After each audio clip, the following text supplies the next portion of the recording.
Hello, my name's Florence. Welcome to theobspod. I'm an NHS obstetrician, hoping to share some thoughts and experiences about my working life. Perhaps you enjoy Call the Midwife, maybe birth fascinates you, or you're simply curious about what exactly an obstetrician is. You might be pregnant and preparing for birth.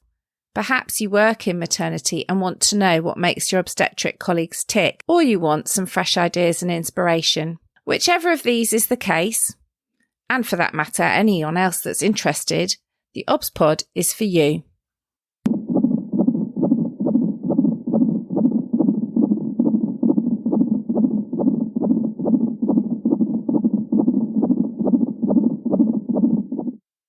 Episode 101, a chat with Maria from Mothers for Mothers. Before we go any further, I'm going to tell you we're going to talk about some very important but difficult issues in today's episode. Predominantly maternal mental health, but also as we tell Maria's own journey to motherhood, we're going to talk about baby loss. So I do hope that you're going to stay and listen to this very crucial episode. But if it's not for you, I suggest you switch off now. So I'm very excited today to be joined by Maria Viner from Mothers for Mothers, a charity supporting women's mental health. And I know Maria through my role at the Royal College of Obstetricians and Gynecologists Women's Network.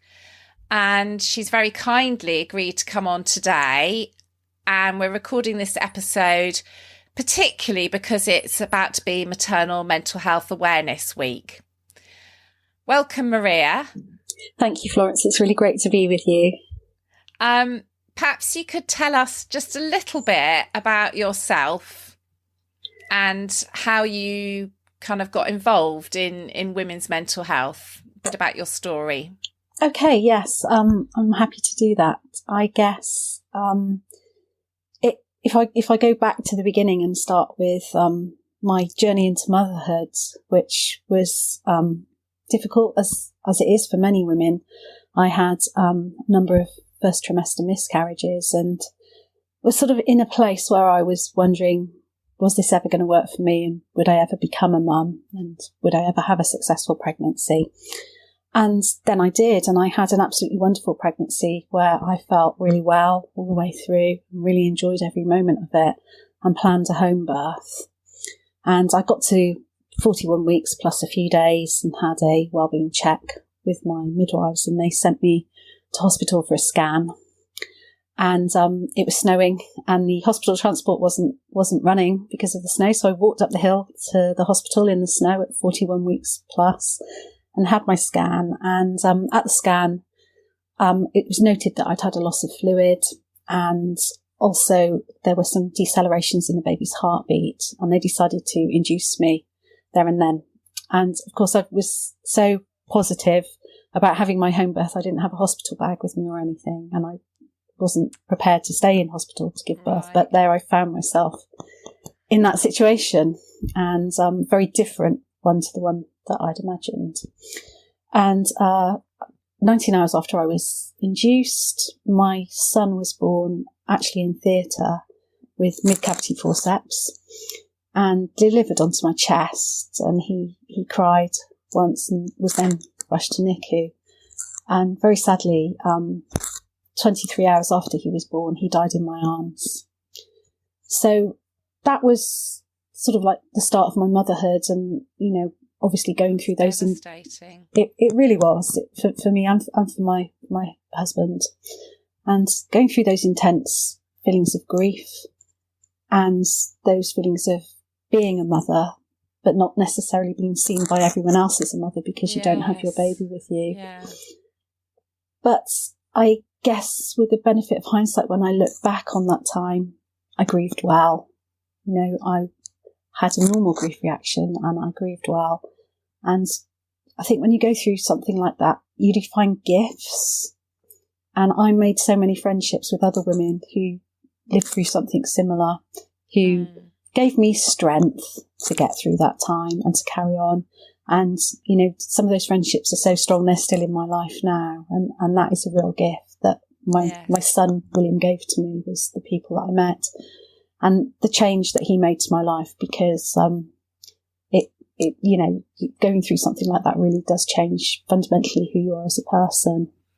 Yeah, I was reading something you'd written in preparation for today, and you'd said something about grieving in private every day of your life, always, you know, that he's always with you. Yes, yeah. And that can take different forms, because sometimes it's just that inspiration behind what I'm doing that day is coming from him. It's not, that grief isn't always something which is very negative. Sometimes it can be really, really positive. And sometimes it's something you just don't expect to happen, which literally takes your breath away. Right. And you feel that loss really, really deeply again. Yeah. And that I'm a mum to 3 children, but I always have one missing. I just carry him in my heart, and not visibly in my family to outsiders. Yes. Yeah. Really, really hard. But I think what I've noticed that's changed about mental health is the understanding of the impact of experiences like that, and of baby loss and the death of a baby, on women when they're going through subsequent pregnancies.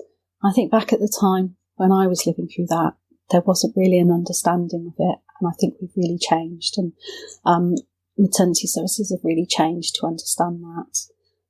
My mental health problems began in my next pregnancy, and sort of manifested really with a huge amount of anxiety, which is understandable when someone's been through an experience like that. But when it gets to a stage where, as it was for me, I had no enjoyment in life and I couldn't focus on anything positive, and I really felt that anxiety physically, always on red alert, coursing with adrenaline, waiting for this awful thing that was going to happen, plagued by intrusive thoughts all the time. And so that was the experience of my second and subsequent pregnancy.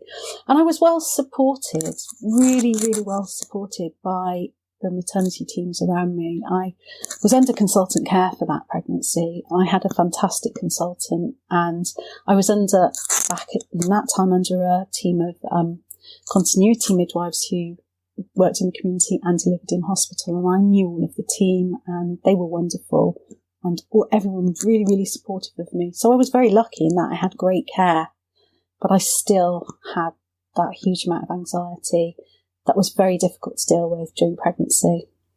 So very overwhelming, despite the kind of medical, clinical support. Yes. But I think what was lacking for me was support from mental health services at that time.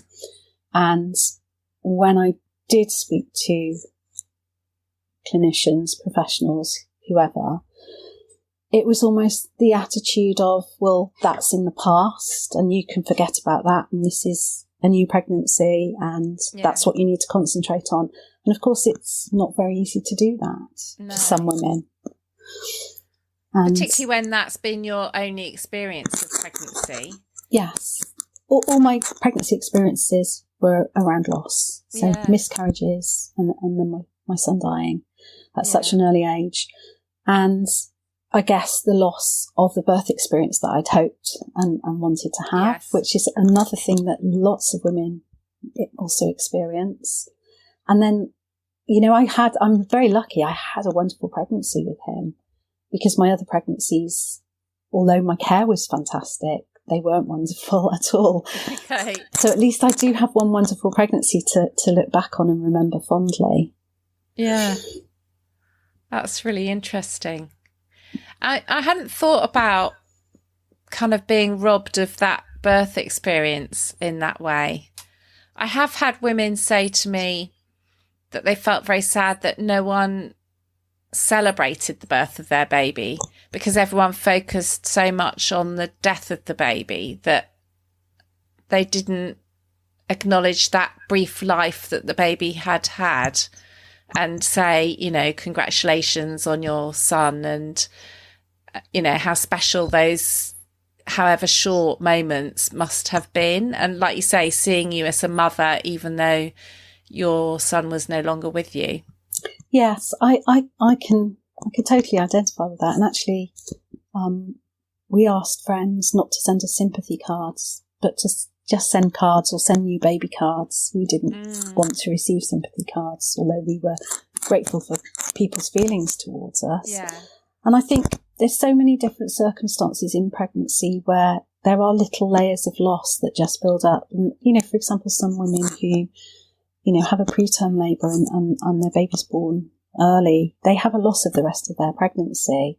Yes. And, you know, with miscarriage and the death of a baby, all those losses, and loss of birth experience, loss of the celebration, loss of those early days of motherhood.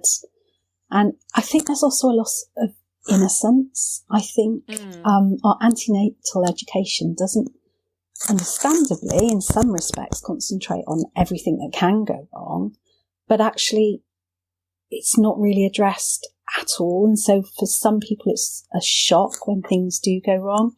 And every woman that I've spoken to who has had something go wrong has said, I really wish I knew that things like this could have happened, because I had no idea.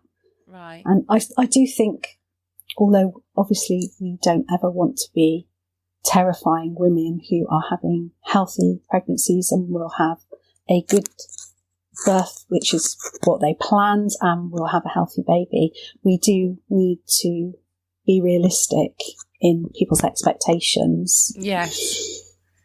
Yeah, it is not talked about enough. I think it's improving a bit. I think I've seen that over the course of my career. Baby loss is much more openly talked about, but I've still had women tell me people crossed the road rather than talk to them afterwards because people didn't know what to say.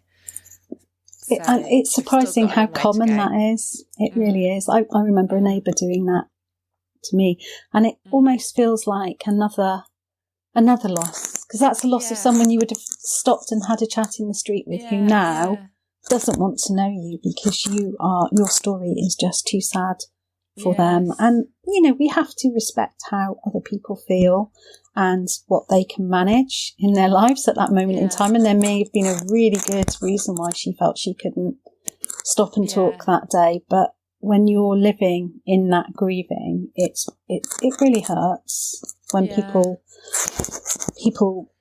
sort of skirt around it or ignore it completely. Yeah, I bet. So then with your second pregnancy, so you had all these overwhelming, intrusive thoughts during pregnancy. How did things go once your baby arrived? Well, I think what happened was, I mean, I did have absolutely gold standard, excellent care. I've got no criticisms of the care I had whatsoever. And I made the choice, and I was very, very lucky. I made an informed choice to have a section at 38 weeks. And I know that quite often some women feel when they have a section that they haven't given birth and that their baby's being delivered. And I really felt both. I felt held and cared for and safe. And because I'd had the opportunity to build relationships with that team who were caring for me, which is so fundamental to our needs as humans to have connection and build relationships. And the birth was good. The birth was good. And, you know, he was born and he was big and he was healthy and, you know, delivered straight onto my chest and cried straight away. And that was all, it was all good. It was a good experience. Given the pregnancy, the birth was good. But I stayed in hospital with him for a week, and it was during that time that my anxiety started to take a turn into depression, and I became withdrawn and started feeling very isolated. And I did sink into what was to become, in the postnatal period, a very deep depressive illness. And my intrusive thoughts just became worse. During my time in hospital, and I was feeding him, and I was so tired, and I would sometimes be feeding him, and I wasn't actually sure in the middle of the night whether that was my baby or whether I was having a dream about it being my baby. Right. Or whether I was dreaming about his brother. Because when you're in that subsequent pregnancy, something you don't really plan for and you don't think about is you're having a sibling. And my second son looked identical to my first son. Yes. And that really threw me. Yes. Emotionally, really threw me. Yeah, I can understand that. And also then I have had some women tell me, when the baby arrives, it's almost like that triggers the grief again, because they realise exactly what they missed out on the previous time, that actual life with a newborn baby, and it really comes home to them all over again. And I can imagine if he looked like his older brother, that then compounds everything. It really did. And there were times where I just did not know which way was up. But also for me, something that I very much felt was he wasn't with me to stay. And I didn't know exactly what was going to happen, whether he was going to become ill and die, or whether someone was going to walk through the door and take him away from me. But I didn't feel any security in that he was my baby and that he was with me for keeps. I didn't feel that at all. And I didn't know how to voice that. I didn't have the words to explain that to anybody. And it was something that I kept very much inside of me. And I think when he was around about 6 weeks old, my husband voiced something very similar to me. Okay. And it was such a rush of relief. Yes. And that we could then talk about that, because he felt very much the same way. And it was sort of around about that 6 weeks time that we thought, yes, he is our baby and he is here to stay. Yeah. That sounds very difficult. Looking back, it was incredibly difficult. And I think I was hanging on by a thread in those early days. I really was. And of course, having had such incredible care throughout the pregnancy, it's almost as if everything disappears then. Yes. I don't need to go and see my consultant every week anymore, because now I've got a baby. Yeah. And I think that was another layer of grief, because I had such a wonderful relationship with my consultant and I absolutely trusted him so much. Then suddenly not having him in my life anymore was another layer of grief. Yeah. So how did you get help? Well, I didn't realise I was ill. I put it down to my own personal failings, that I was not a good mum. For goodness sake, I let one of my babies die. And then I can't do this mothering properly either. So this is all my fault. So I need to just sort myself out. If I look out into my community, everybody else is out there doing it really, really well. The problem is with me. And I tried to get out and about and do things. And there were barriers for me in that. And some of those were to do with my own learning difficulties and the fact I have a hearing processing disorder, which makes it really difficult for me to be in places with background noise. And as you can imagine, when you're in sort of like halls with stay and plays and mum and baby groups and that sort of thing, the noise is incredible. And to actually try and have conversations and make friendships with people that you've got nothing in common with, apart from you've had a baby at the same month, was really, really difficult. Plus the fact I was so anxious and low. I did try very hard and I couldn't do it. And I saw it as another failing. And,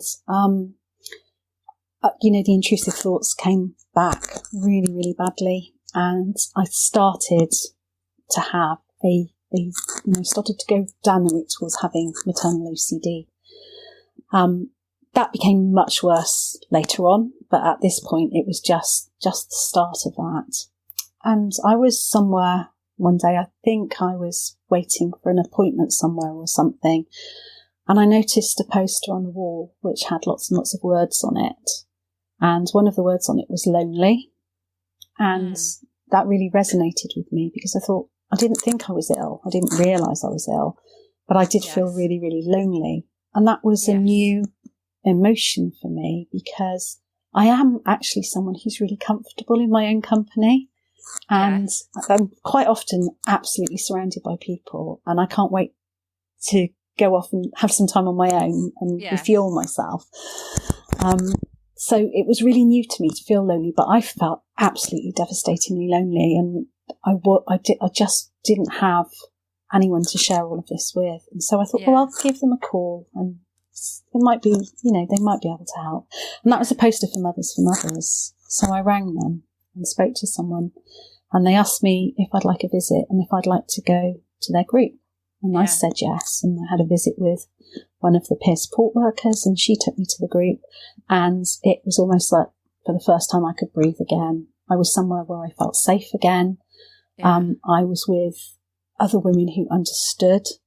We hadn't all had the same experiences. We weren't all living the same experience at that moment in time, but I was met in a place where there was no judgment, and you could be open and honest and be heard, but also listen to others. And that was so important. And it actually gave me hope that things were going to be okay and I would get better. Yeah, I think that's really important, isn't it? To have that hope that at some point this will pass. Yes. It has passed for other people. Yes. And I hadn't experienced that. I hadn't managed to get to that place of having some hope in my heart since my positive pregnancy test with William. I think, that was when I'm living through that pregnancy, obviously hope, dreams, joy, everything. And from the moment he died onwards until I was in Mothers for Mothers with his brother, was the first time I felt hope again. Gosh, that's a really long time to carry that. Yes. Kind of lack of hope, and gosh. And then, so at some point so when, even at the beginning when you went to Mothers for Mothers, you were peer supporting other people, as in you're all talking to each other, or there's a more conscious move from when you start to feel you're now ready to help other people as well? I think it's a lot more organic than that. And for me, certainly in that experience that I was at, when I went there, I certainly wasn't well enough to support anybody else at all, and not for a long time. But I was well enough to be part of that group of women and to see how everybody was supporting each other, and to hope that I would one day be well enough to be, playing a more active part in that myself. Yeah. It's and very powerful. It really is. It really, really is. And I think if sort of like thinking of it now, where I am now as a recovered woman with lived experience, and looking at peer support now, it's almost like there are two elements to it. There's the peer support that's provided by the peer support worker, who is someone who has a lived experience, has recovered, and is paid to do that work. They're trained, they have clinical supervision, they're operating under safeguarding, they know exactly what they're doing, and they're providing peer support and looking after and hearing and holding and being there for women who are really very poorly. And there's the peer-to-peer support, which is women who are part of the way through their journey, who are giving that hope and understanding to other women who are coming along and in the early days and really struggling. So it's almost like there's a dual element going on there. And it's really important that that's facilitated safely and well. Yes. No, that's a really good description of the difference, I think, of peer-to-peer versus peer support. Excellent. So you started to recover, and at what point did you kind of feel better? How long did that take? Well, I'm only part way through the story of being ill because I had another pregnancy to go through, and I was much iller during that pregnancy because I started that pregnancy from a place of anxiety and depression, whereas my second pregnancy, I started it from a place of anxiety. Okay. So, at first I wasn't well enough to even think about becoming pregnant again. And, I was that mother's mother, still believing there was nothing wrong with me other than I was a bit of a failure and I needed to pull myself together. And, it was nice not to feel so lonely anymore. Yeah. And one of the peer support workers asked me if I would like some counselling and said, we can arrange that for you if you would like to have some counselling. And I'd had some bereavement counselling after William had died, and, I'd not really felt a huge amount of benefit from that. But thought, okay, I'll give it a go and see what happens. And it was at this stage, I had person-centred counselling, which was absolutely right for me. I couldn't have managed anything more intense than that. But what that did was got me to a place where I felt okay to try and become pregnant again, which was a long journey. It took us a year to conceive my daughter. And that was another series of feeling losses. And as any woman who has sort of like had fertility issues or spent a long time trying to get pregnant, that's sort of like the 2-week wait after your fertile period, and where you're acting and hoping that you're pregnant, and then either having the start of your period or having that negative pregnancy test. And it's that sort of grieving every month that being like a soccer punch when you're trying, and the impact that has on your relationship as well, when your relationship is just all about trying to have another baby, and you're trying to mother one at the same time as well.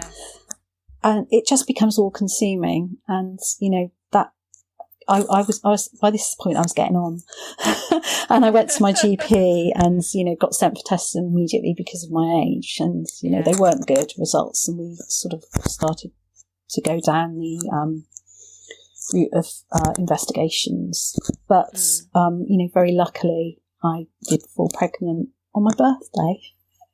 I know the date that my mum conceived me, and that's something that my daughter's going to have to bear for life, as well as I know the date that she was conceived. And there's something that children really don't want their parents to tell them, isn't there? But that happened, and I'm very grateful that we didn't have to go any further, because I don't know if my emotional well-being could have managed that. And I became pregnant with her, and, I started that pregnancy from a place of being anxious and being depressed at the same time. And the pregnancy with her wasn't physically easy on me, but I did have, that team around me again, and that felt comforting to go back to that. However, my consultant moved hospitals when I was 20 weeks. And I moved with him because that was really important to me, that relationship. And I didn't, with the benefit of hindsight and not being ill, I know if I'd stayed at the other hospital, the consultant who would have taken over my care was more than capable, and I probably would have made a brilliant relationship with her. Yeah. I do know her now, and I'm absolutely sure I would have done. But at that moment in time, that felt like the most important thing to me to do. Yeah. But what it actually meant was I lost the opportunity to have my midwife team with me in hospital. Okay. And, that was hard. That was really, really hard. And the birth was very difficult. And, for many reasons, actually. And it's going back to the theme of loss again that I had going on. When I was pregnant with my second son, my father-in-law died. And when I was pregnant with my daughter, my own dad died. And my daughter's due date was around about my dad's birthday, and I really didn't want her to be born on the same day as him. I wanted her to have her own day. Yes. But again, I was lucky in that I was able to make a very informed decision, and I had another elective section, this time at 39 weeks. But that last week, that week between 38 and 39, honestly, it was so difficult. And even looking back on it now, I don't know how I got through that week. My anxiety was literally through the roof. But I did. And unfortunately, I didn't have a good birth experience. And also, when she was born, she was taken to NICU. Oh. And again, for me, this was almost like hitting a brick wall. Yeah. In terms of what it did to my emotional well-being. Because for me, NICU or special care isn't a place where babies go to have treatment and get better. For me, it was a place where babies went to die. Yes. And it really had a huge impact upon me feeling able to bond with her, because I felt that if I did, then she would be taken away from me, and I couldn't bear that. Yeah. So it was a very, very difficult time. That sounds it. And so we were in hospital for a couple of weeks, and then we came home. But those difficulties continued, and I was significantly ill by this point, and it was pretty obvious to everyone around me. What I didn't have was a specialist community perinatal mental health team to support me. And the mental health support I did have was very much not seeing me as a person, and not seeing my family, and not seeing what I'd been through as a journey. I felt very patronised and not understood, misunderstood even. And I did what people do in those situations when they're ill, and I disengaged. And, sort of looking back on that with hindsight now, for some people, that's their whole experiences of services, which are neither designed or delivered or developed in a way that meets their needs. They don't even have the opportunity to disengage, because they don't even get to engage in the first place. But for me, it just wasn't what I needed, and it felt actually that it was making me worse. So I had nothing. I was severely ill, and I had nothing, and I became very ill with maternal OCD and the intrusive thoughts, which led to suicidal ideation and plans. I was significantly ill. And during this time, the only support I had was from Mothers for Mothers. And I credit Mothers for Mothers with saving my life, because without them and the support that they gave to me, I don't think that my children would have their mother with them now. Gosh, that's really fundamental. That's a massive thing. And because you felt they were there for you in a way that understood you. They understood me, and they didn't belittle how intense my feelings were. It was a place, actually, probably the only place where I could experience a little bit of joy, because when I went there, my children were doing what they should be doing, what everybody else's children did. They were having that wonderful, enjoyable experience. Yes. And I felt like I was doing something right for them, which gave me some joy. Yeah. But, it was just being allowed, being heard, and being made to feel safe whilst processing and experiencing that. Yes. And, I did at that point try to have some CBT, but it wasn't the right time for me. But it was the encouragement as well, the hope and the encouragement they gave us, and even something really, really simple. Peer support worker who worked with me on a Thursday afternoon would always say to me, "I'll see you next Thursday." And it was, I didn't know what she was doing at the time, but she was telling me I would still be there next Thursday, and that she would see me and I would be there. We would have that really good time that we just had again. Yes. And it just kept me going. Simple thing, isn't it? But that reinforcement that, next week we'll be here. Yeah. Yeah. And it absolutely meant the world to me. It really did. My experience there was so powerful. And it's just that non-judgment and being understood, being held, feeling safe, being heard, all the things that are so important to women whenever they feel vulnerable, but Yes. particularly during that perinatal period. I can really feel that from the way you're talking about it, actually. It's kind of, it's making me feel, you know, that kind of being wrapped up and held in a safe place and a safe way. That's kind of what's coming through to me from the way you're describing it. Yeah, and I think it is with the services there at Mothers for Mothers. You know, even back then, they did wrap around you because there were so many different services you could access. And it's the choice of the woman accessing the services, because you can just have one or you can have more. And it felt like I could have them at certain points in my week, which would just keep me going and get me through. Yes. Yeah. Kind of breaking it down into manageable amounts of Absolutely. time. Yeah. Yes. And I was looking, because it's your 40th anniversary, Mothers to Mothers, isn't it? And I was looking at the website, and it's helped an extraordinary number of families and women. I can't remember the statistics, but it was thousands. Is it just based in Bristol, or does it help women more broadly if you don't live in Bristol? So it's a 41st year now, and yes, okay. I can't remember the statistics, and that's really bad of me. I should know exactly how many people we've supported, but I can tell you in the last financial year, we supported around about 720 families. So that's the amount of people we see each year. That's a lot. It is a lot, yes, because we're a small team. Yeah. But we support women in Bristol, in North Somerset, and in South Gloucestershire.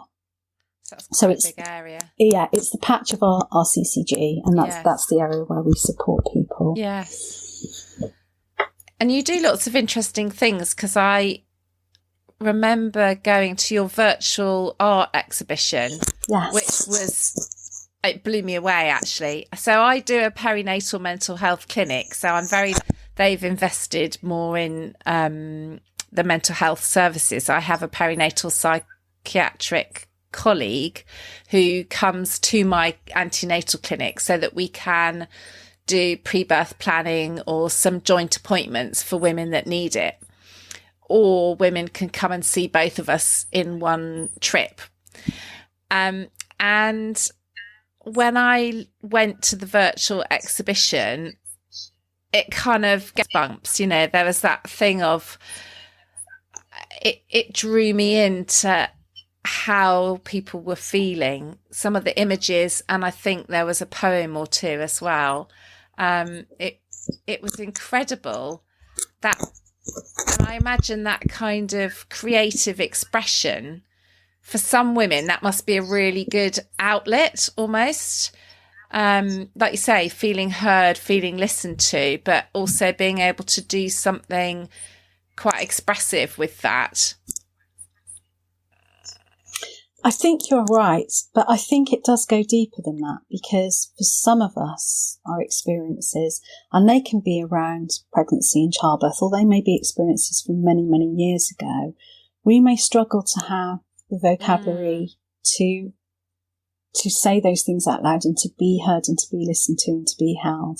But yet through doing something creative, we can find the vocabulary to express those emotions. And that's so very important. And, you know, that's a really big part of what we do. So I'm glad you enjoyed it. Myself, I found that I had to do it in little chunks. It was a very powerful exhibition, wasn't it? And I couldn't do the whole thing at once. Because it was very emotive, definitely.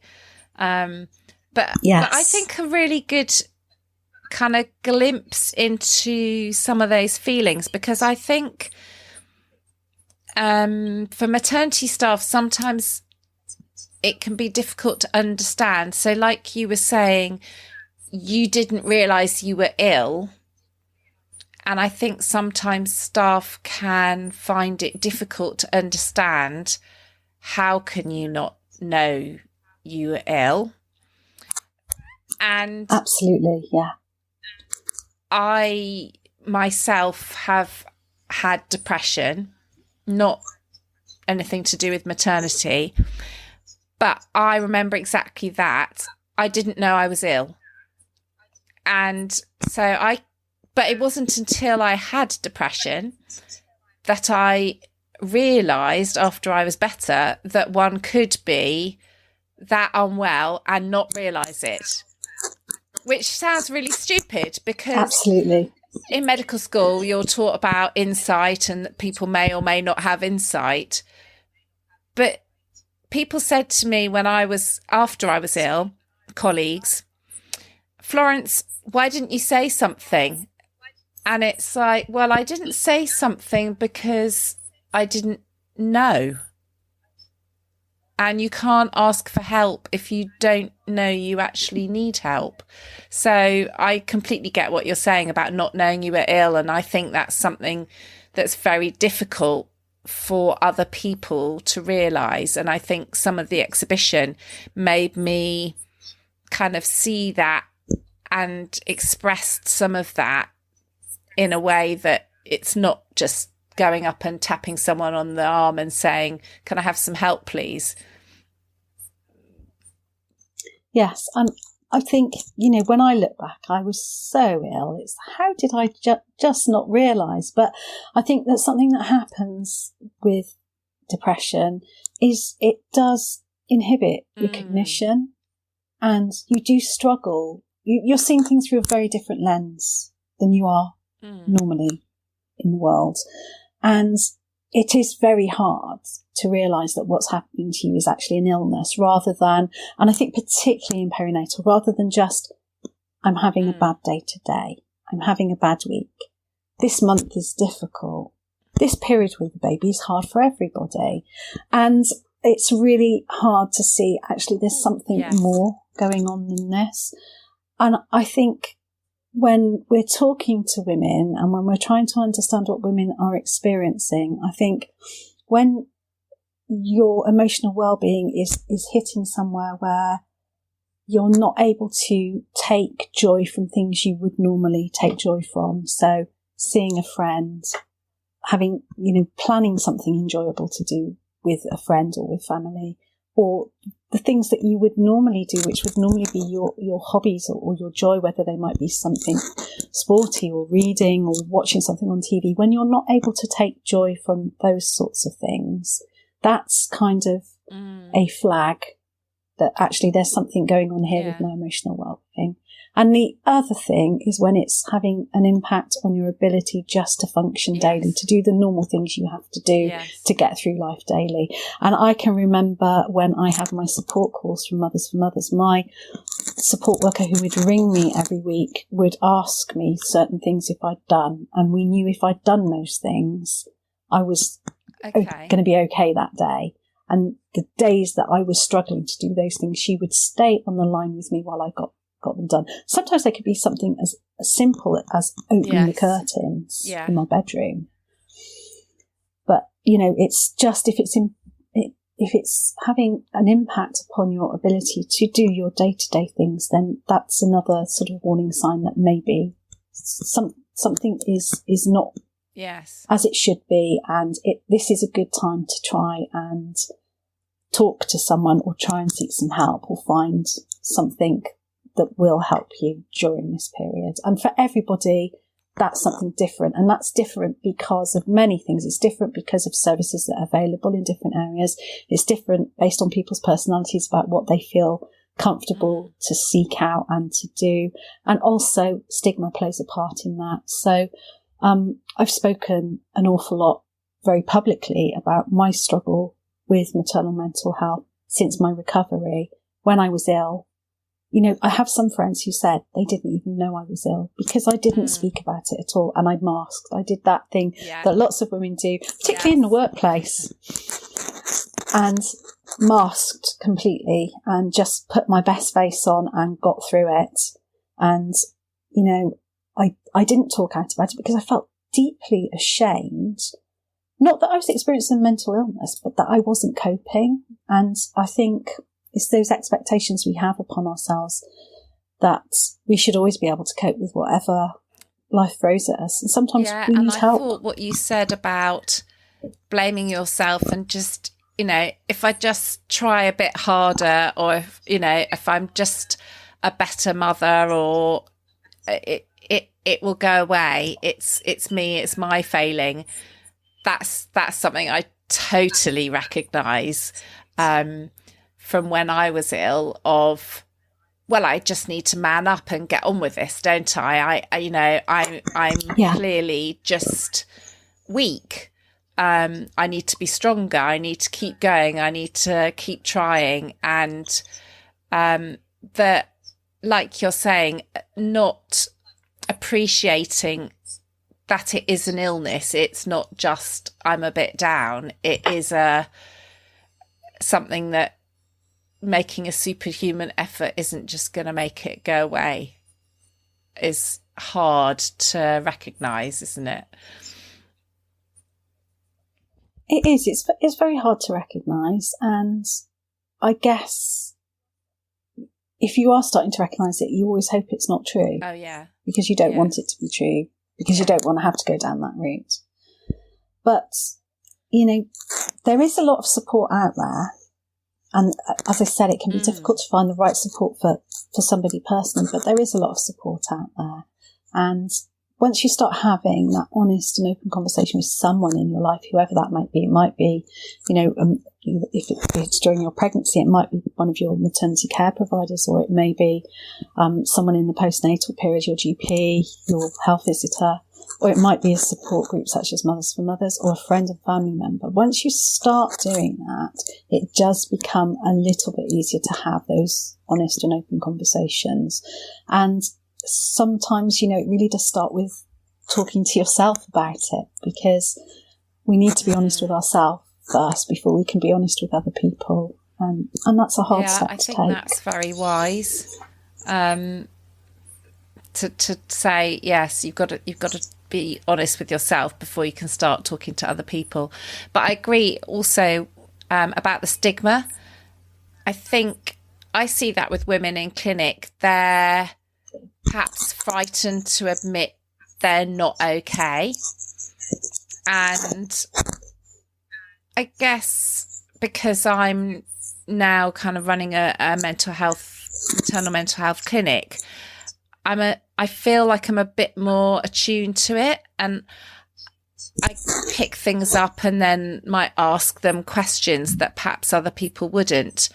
But they've got to feel kind of safe and confident that you're not going to judge them, and that it is okay to say, actually, things aren't great. I'm not sleeping, or I'm anxious all the time, or whatever. And sometimes people start the beginning of a consultation, they've come to see me about something completely different, because I have a mixture of women under my care.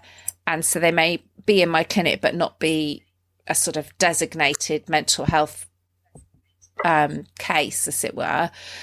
But then something will come out during the conversation and I'll think, oh, actually, you're really not okay, and I need to help you with, either accessing talking therapy or referring you into the perinatal team or talking to your midwife or whatever. And there has been such a massive increase in the last few years in perinatal mental health provision and the support there for women, that trying to get women to talk more openly and know they can access that support is just so essential. I think part of the issue we're talking about here is that hand in hand with stigma goes fear. And there is a fear about when you've been brave enough to have that conversation with yourself, to then say it out loud to someone else, particularly a clinician, I think, is the fear about what will happen when I do say this? What will happen next? What will happen to me? Where will I go? Who will I see? What will happen to my baby? And there is a huge amount of fear. And then that fear spreads out. What will my partner think of me? What will my friends and family think of me? What will my work colleagues think of me if I'm actually honest about this? And there's a huge amount of fear that goes hand in hand with that stigma. It's two sides of the same coin. It really is. And, particularly for some families where they do see in their own community that there are occasions when children are removed. They don't know the whole story behind that, but when you're unwell and you ruminate on things like that, you think, well, if I admit to these feelings, are my children going to be taken away? And that's a huge fear for women. And there's so much information about the impact of maternal mental health and infant mental health, and it's framed in a very negative way.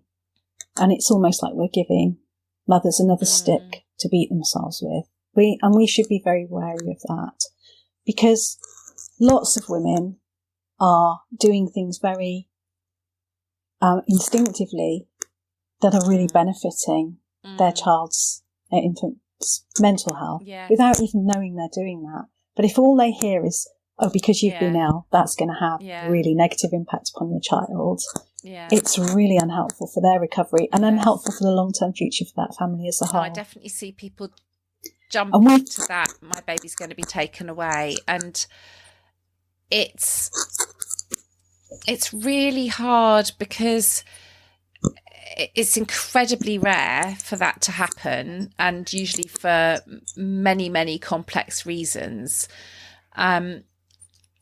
But when you're paranoid and anxious and down, it's very difficult not to kind of go to that almost catastrophic end, that's going to be the end point if I say something. Yeah, when your intrusive thoughts are always taking you to the worst case scenario, that is where you go. Yes. Yeah, no, I hadn't thought also about that issue about infant mental health and maternal mental health.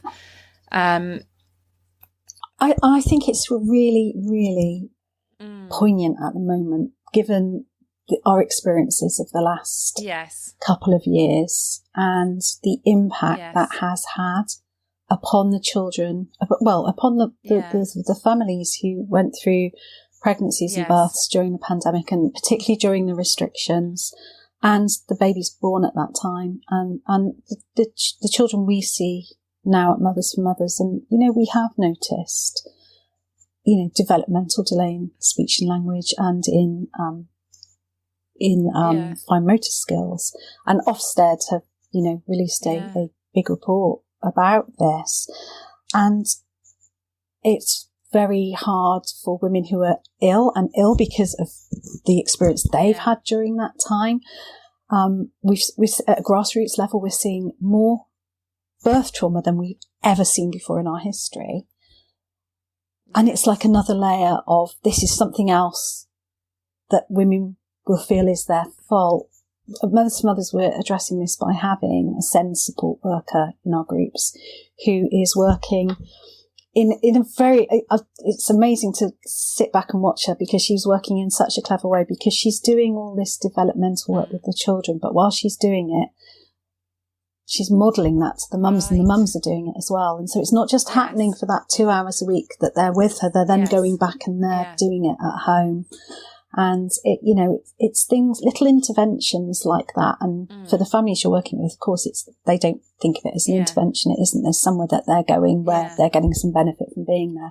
But it does keep going, and it's something which will benefit that family far more into the future. That if we can play our small part in making sure that when these children are ready to go to school, that we've helped make up some of that delay once we've noticed that, then that's really fantastic. That's amazing.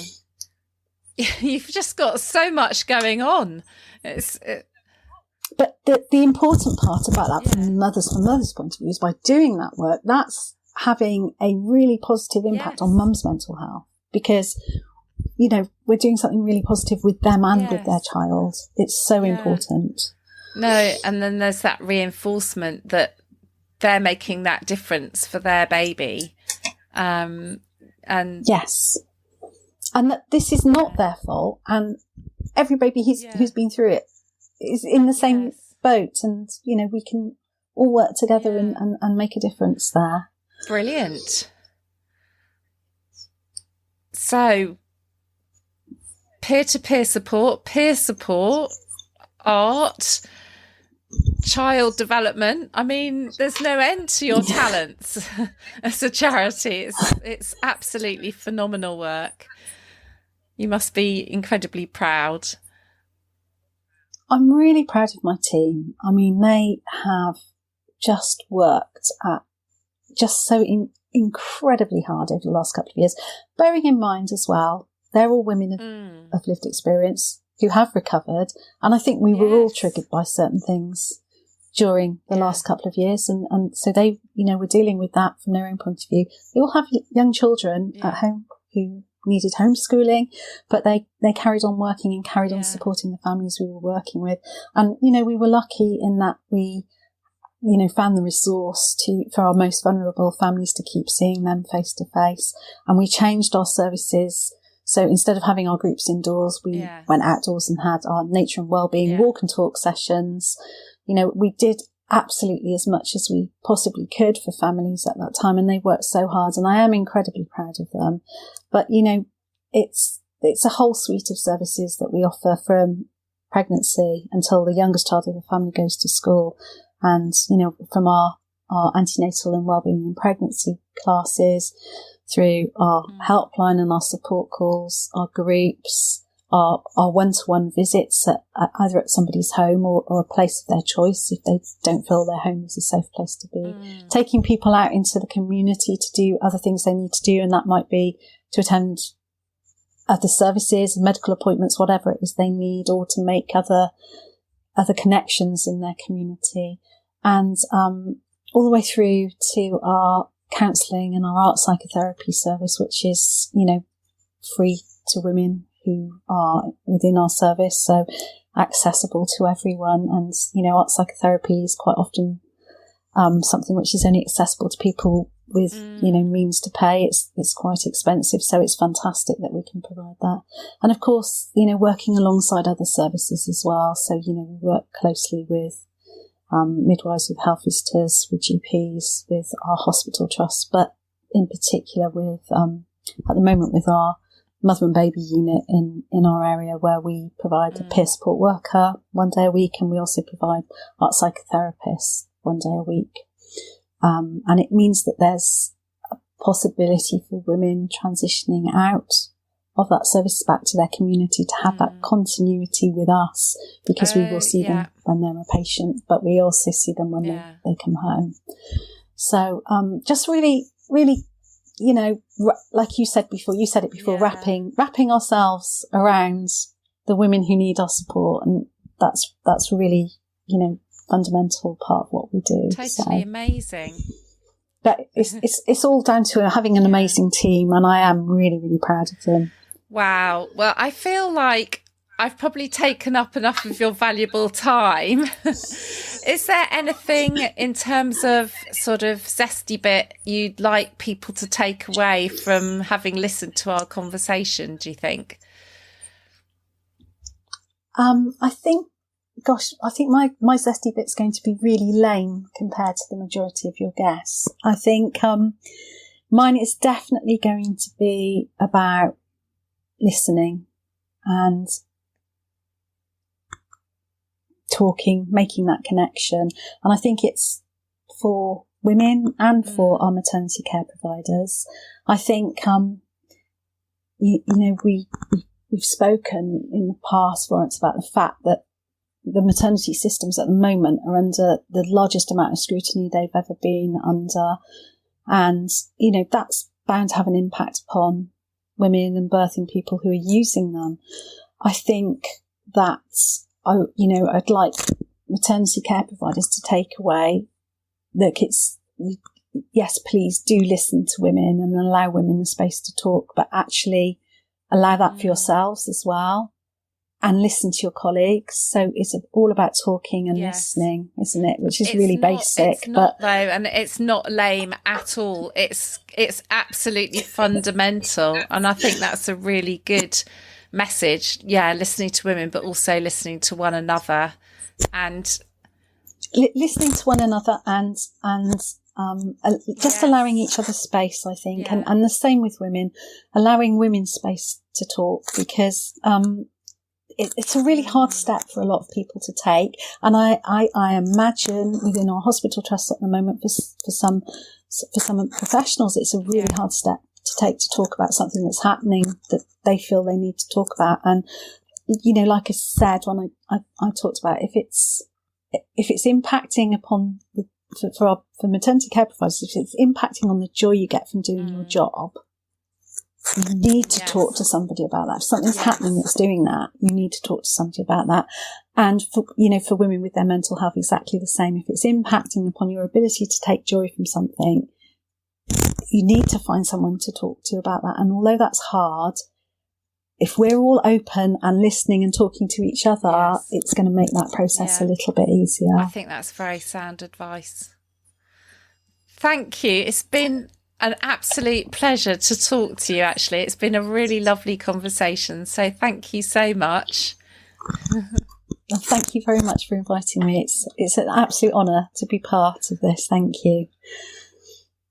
I very much hope you found this episode of the theobspod interesting.